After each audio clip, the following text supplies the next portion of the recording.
Last week saw gold set a fresh 7-year high before promptly reversing and losing $100. So what is in store for March when it comes to the price of gold?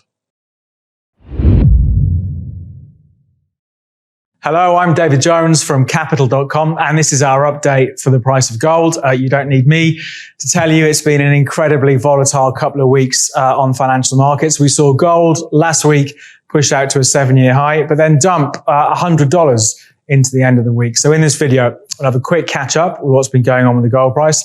I'll talk a bit more about what's driving it, the big levels to look out for. Then we will go back onto the charts, look at things in a lot more detail, and look to get our trade on for March. As usual, if you're watching this and you haven't subscribed, if you can click on subscribe, support the channel, and we will continue to push out lots of timely content like this through 2020. So let's take a look at this gold volatility over the last week or so. Incredible. We pushed up to 7-year high, up at, 1690.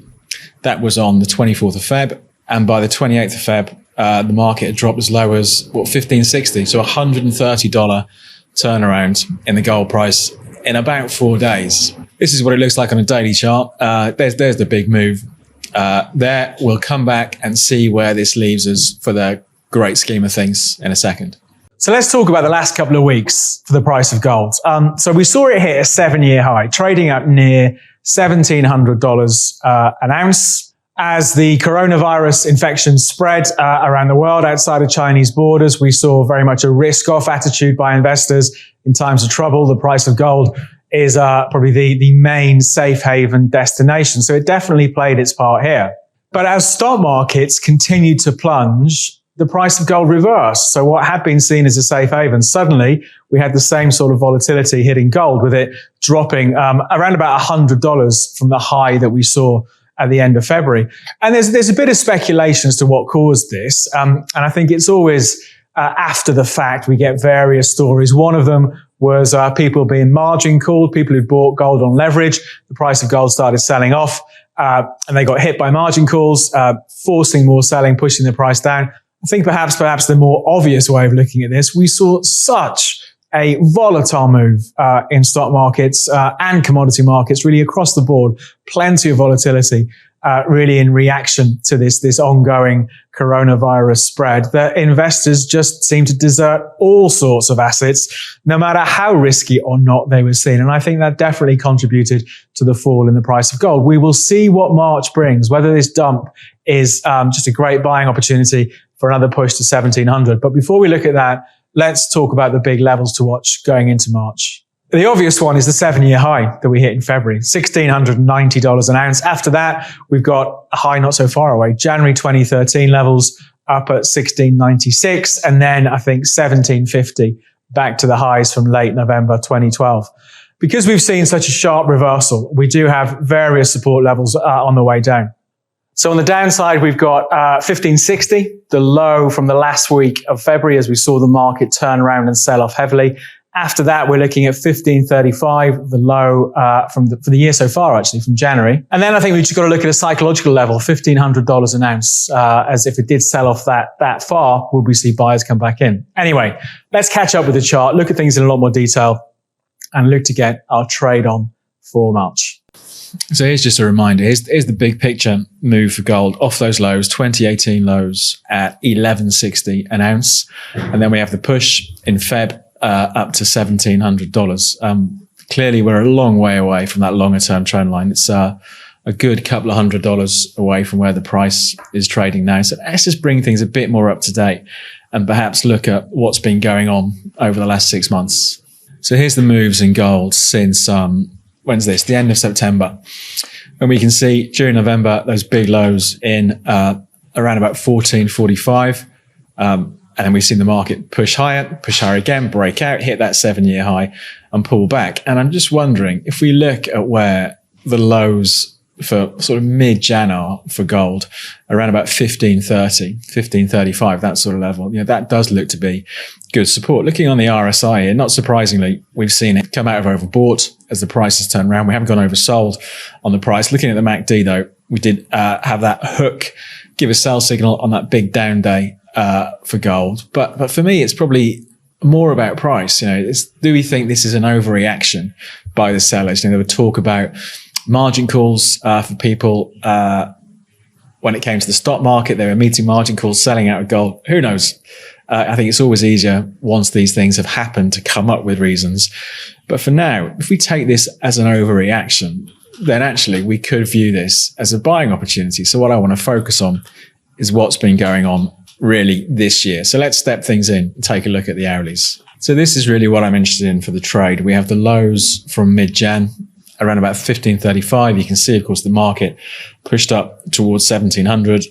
It's dumped and come back to 1560. And I'm just wondering, is this the overreaction? So let's focus on this and see what the trade could be. So for me, probably the loosest stop at the moment would be the other side of 1535. So the other side of these lows from mid-Jan. I think there are more aggressive stops if you wanted a shorter term one, but let's just focus on this price action over the last couple of weeks. So we are seeing the price stabilize. At the moment, at the time of recording, it's trading around about 1598 an ounce. The lows after that big sell-off are in at 1562. So clearly, one aggressive point for a stop is the other side of 1562, 1560, 1555, pick a number. But the other side of those lows, if we do think this is an overreaction, then that's, for me, the tightest place for a stop loss if we're going to be a buyer and look for a push back up to those highs from the end of Feb. This 1560 level also coincides with the lows, the mid-Feb lows, where we saw the market trade sideways before that run out towards 1690. So there's a lot stacking up at 1560 an ounce on gold. So for me, that's the trade I'm going to do. I mean, perhaps, again, the better trade would be to see if we get a bit of a pullback over the next couple of days. Maybe we get a better entry point. But for these videos, we just put the trade on when we're doing the video. So let's get it on with a stop the other side of 1560. But the first thing to do, put a stop in. So I'm going to say 1550 for a stop. So at the moment, with a level of risk in my dealing ticket, my risk is, £230. We normally risk £200 in this trade. Let's just knock that size back. So I'm a buyer at 5.3 with a stop at 1550. The market's trading just above 1598 at the moment. My risk is a couple of £100. Let's get that trade on. So as usual, we get the confirmation bottom left. We bought 1598.46. We got stopped out of a few gold trades on the way down last week. Let me just show these. So 4 trades there stopped out in the sell-off. If we go to the portfolio, see what we've got on at the moment. So a couple of really old trades running in there with wider stops. So they didn't get hit last week. This is the latest one we just did, buying 5.3, 1598.46 with a stop at 1550.